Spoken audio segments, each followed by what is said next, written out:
America అధ్యక్షుడిగా 2025 జనవరి 20న బాధ్యతలు చేపట్టిన ట్రంప్ దూకుడు మొదలుపెట్టారు. అమెరికా డాలర్కు పోటీగా బ్రిక్స్ కొత్త కరెన్సీని సృష్టిస్తే ఆ గ్రూపులోని 9 దేశాల దిగుమతులపై 100% సుంకాలు విధిస్తామని హెచ్చరించారు. బ్రిక్స్ గ్రూపులో భారత్, చైనా, రష్యా, బ్రెజిల్, దక్షిణాఫ్రికా, ఇరాన్, ఈజిప్ట్, ఇథియోపియా, యుఏఈ దేశాలున్నాయి. ట్రంప్ చెప్పినట్లు చేస్తే భారత్ ఎగుమతులపైన భారీగా సుంకలు చెల్లించుకోక తప్పదు. ట్రంప్ గెలిచినప్పుడు మన ప్రధాని మోదీతో సహా జేజేలు పలికిన భారతీయులకు ఇది ఖచ్చితంగా చేదు వార్తే. అసలు బ్రిక్స్ దేశాలపై ట్రంప్కు అంత కోపం ఎందుకు? 100% సుంకం ఎందుకు విధిస్తామంటున్నారు? ఆ డీటెయిల్స్ ఇప్పుడు చూద్దాం. ప్రత్యేక కరెన్సీ రూపకల్పనకు పుతిన్ పిలుపునిస్తే అమెరికా డాలర్ను పక్కన పెడితే చర్యలు తప్పవంటూ ట్రంప్ హెచ్చరించారు. ఇలా చేస్తే 100% సుంకం విధిస్తానంటూ బెదిరించాడు. అమెరికా అధ్యక్షుడిగా రెండోసారి గెలిచిన ట్రంప్ సోషల్ మీడియాలో ఒక పోస్ట్ చేశారు. బ్రిక్స్ దేశాలు డాలర్ వాడకాన్ని ఆపడానికి ప్రయత్నిస్తున్నాయి, ఇక మేం చూస్తూ ఉండాలనుకోవడం లేదన్నారు. దిగుమతులపై పలు రకాల పన్నులను ప్రవేశపెడతామని ట్రంప్ ఎన్నికల ప్రచారంలోనే ప్రకటించారు. తాజాగా వాటికి సంబంధించిన హెచ్చరికలు చేస్తున్నారు. అమెరికా అధ్యక్ష ఎన్నికల్లో విజయం సాధించిన నాటి నుంచి డొనాల్డ్ ట్రంప్ కీలక నిర్ణయాలు తీసుకుంటున్నారు. ఇప్పటికే చైనా, మెక్సికో, కెనడా దేశాల దిగుమతులపై సుంకాన్ని పెంచనున్నట్లు ప్రకటించారు. ఈ క్రమంలో తాజాగా భారత్ సహా బ్రిక్స్ దేశాలను ట్రంప్ హెచ్చరించారు. బ్రిక్స్ కూటమి ఉమ్మడి కరెన్సీ రూపొందించినట్లయితే వాటిపై 100% సుంకం విధిస్తానంటూ బ్రిక్స్ దేశాలను డొనాల్డ్ ట్రంప్ బెదిరించారు.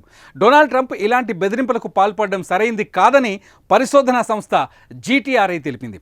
భారతదేశం ఆచరణీయ స్థానిక కరెన్సీ ట్రేడింగ్ వ్యవస్థను అభివృద్ధి చేయడంపై దృష్టి పెట్టాలని GTRI తన అభిప్రాయాన్ని వ్యక్తం చేసింది. 2009లో ఏర్పడిన బ్రిక్స్లో అమెరికా లేదు. ఈ గ్రూపులో దక్షిణాఫ్రికా, Iran, Egypt, Ethiopia, United Arab Emirates ఉన్నాయి. తర్వాత కాలంలో బ్రిక్స్లో అమెరికా చేరింది. ఈ నేపథ్యంలో బ్రిక్స్ దేశాలపై అమెరికా పెత్తనం చూపించే ప్రయత్నం చేస్తోందనే టాక్ వినిపిస్తోంది.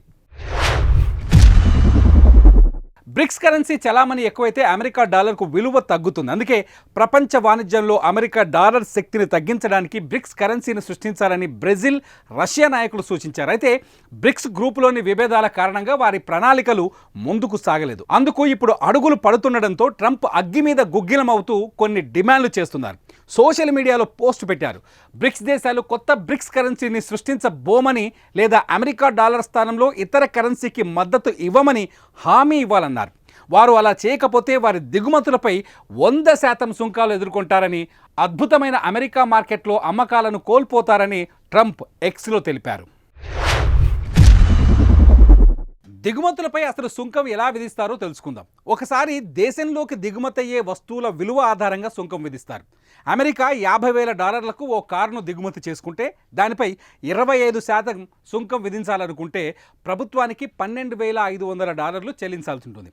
అమెరికా ఆర్థిక వ్యవస్థ వృద్ధికి, ఉద్యోగాల పరిరక్షణకు, పన్నుల ఆదాయం పెంపుకు సుంకాలను ట్రంప్ ఒక మార్గంగా చూస్తున్నారు. అయితే ఈ సుంకాలు అమెరికా పౌరులకు భారం కావని, అవి విదేశాలకయ్యే ఖర్చు అని ట్రంప్ గతంలో ప్రకటించారు.